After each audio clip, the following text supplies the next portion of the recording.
আবার ফিরে এলাম একটি নতুন ব্লগ নিয়ে। আমের সিজনে আমের তৈরি মিষ্টি খাওয়ার ইচ্ছে হয়, বানিয়ে ফেললাম পাকা আমের মালপোয়া।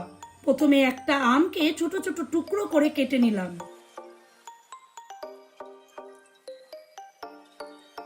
মিক্সির জারের মধ্যে ছোট ছোট স্লাইসে কেটে রাখা আম, 1 কাপ সুজি, 1 কাপ ময়দা, 1 কাপ চিনি ও 1 কাপ দুধ দিয়ে ভালো করে মিক্স করে নিলাম।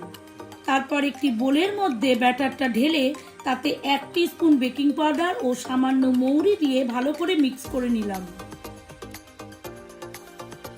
ননস্টিকের কড়াইতে তেল দিয়ে কিছুক্ষণ গরম করে তাতে একটি হাতার সাহায্যে গোল গোল আকারে মালপোয়াগুলি ভাজতে লাগলাম।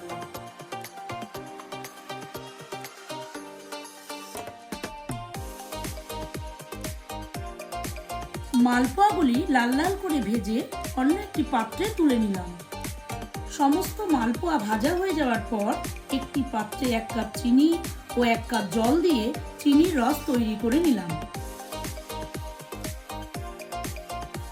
এরপর তাতে একটি একটি করে ভেজে রাখা মালপোয়া দিয়ে ভালো করে রসে ভিজিয়ে নিলাম।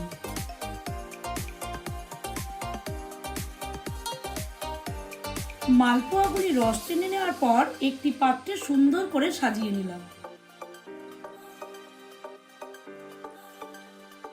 ডিনারের পর বাড়ির সবাইকে মিষ্টিমুখ করানোর জন্য মালপোয়া পরিবেশন করলাম।